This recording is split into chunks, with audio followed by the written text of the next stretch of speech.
Hello mga padaba, luto tayo ngayon ng mga gulay kasi maglulumpiang gulay tayong pinirito, lumpiang prito. Ayan ang ating mga sangkap, singkamas, ating Baguio beans, sayote, carrots, at kamote. Meron akong togi ilalagay dyan, kaya lang nandun, nakababad sa planggana.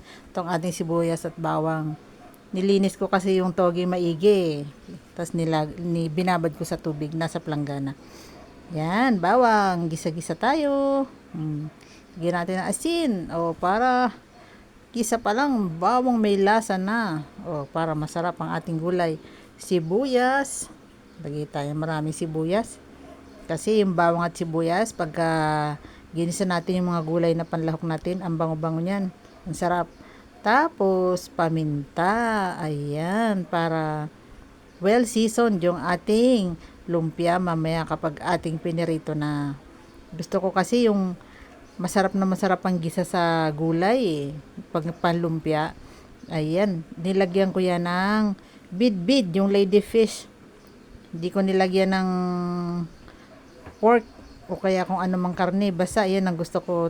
Kasi ito masarap malinamnam kasi ito Ayan, 1/4 kilo lang yan pero ang dami diba?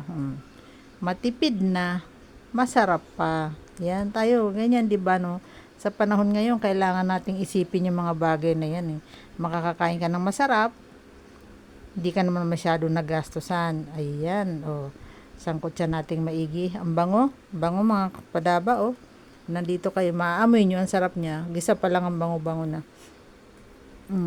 Liit-liitan natin para bawat balot natin ng lumpia mamaya may kasamang sahog. Ayan, naglagay ako ng toyo.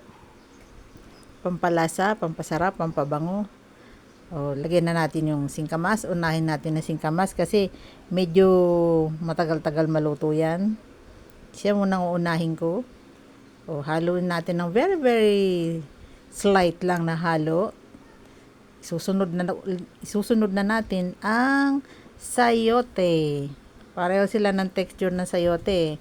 Bagamat matubig, pero medyo matagal-tagal siyang maluto kaysa dun sa iba. Ayan, gaganda ng gulay natin, gaganda ng kulay. Haluin din ng very, very slight. Sunod na natin ang ating kamote. Medyo nilaki-lakihan ko lang yung hiwa para hindi siya madurog.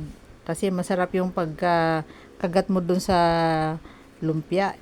Nararamdaman mo yung gulay na inilagay mo. Pagsabay na natin ang carrots at Baguio beans. Di ba? Ganda mga padaba, Ganda ng kulay, kulay pa lang matatakam ka na Haluin natin ng maigi para well blended yung ating mga sahog at yung ating pampalasang inilagay, yung timpla natin. Ayan, takpan natin para mabilis maluto, mabilis lumambot. Hindi naman natin siya lalamugin, saktong luto lang, may crunch kasi piprituhin pa natin mamaya. Eto na yung toge. Yan, binabad ko kasi yan, nilinis kong maigi. Yan kasi yung toge, hindi naman kailangang matagal sa lutuan Pag nainitan lang yan, mabilis malantay. Kaya pinanguhuli at sandali lang okay na siya. Hindi na tayo naglagay ng tubig. Yung katas lang ng gulay. Tikman na natin kung tama na ba yung lasa niya. Ang sarap. Ang bango-bango niya. Nagsama-sama yung lahat ng amoy ng lahat ng gulay na inilagay natin. Approve. Sarap. Yan na, magbabalot na tayo. Lagay lang tayo ng mga 2 kutsara ng gulay sa babalutin natin.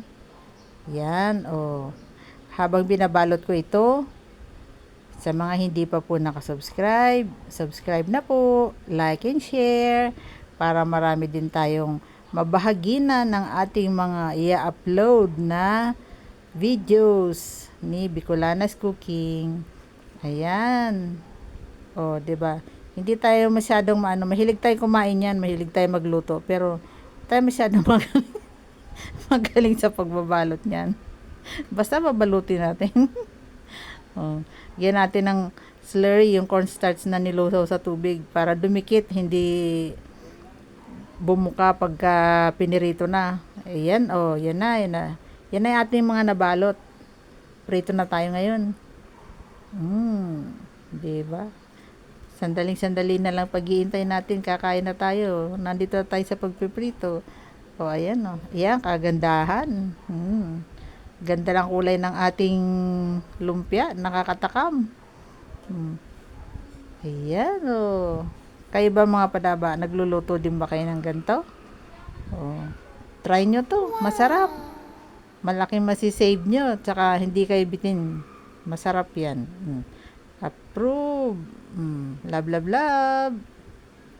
Ito na. Kain na tayo. Ito yung natirang gulay na hindi nabalot kasi kulang na tayo ng wrapper eh. Oh, kaya kainin na natin ng ganyan. Tikman natin kung talagang okay yung, kasi depende yan sa timpla ng gulay na ginisa para masarap ang lumpiang prito. Kain tayo mga padaba. Oh, unang subo para sa inyo. Oh, tikim natin. Ayan na. Oh. Sarap. Masarap. Saktong-sakto ang timpla. Ang alat, sakto. Ang crunchiness, sakto. Hindi overcook. Ito naman, yung ating lumpiang prito na. Mainit, mainit. Ay, mainit. Gamitan natin ng kutsara para mahati. Mainit na nakakapaso. Oh, ayan oh. Tingnan nyo ang loob. O, diba? Overloaded sa sahog. O, ayan yung ating ladyfish. Ang sarap niyan pag kinain mo. Makunat-kunat. Tikman natin. Ang wala pang sausawan. O, ang sarap. Lalo na siguro pag nilagyan natin ng suka. Ito, oh. Manamis-namis. Nilagyan ko ng asukal, toyo, at saka hiniwang sibuyas. O, ang sarap. Sige nga. Ang sarap mga padaba. Luto kayo nito. Thank you for watching. Bye-bye.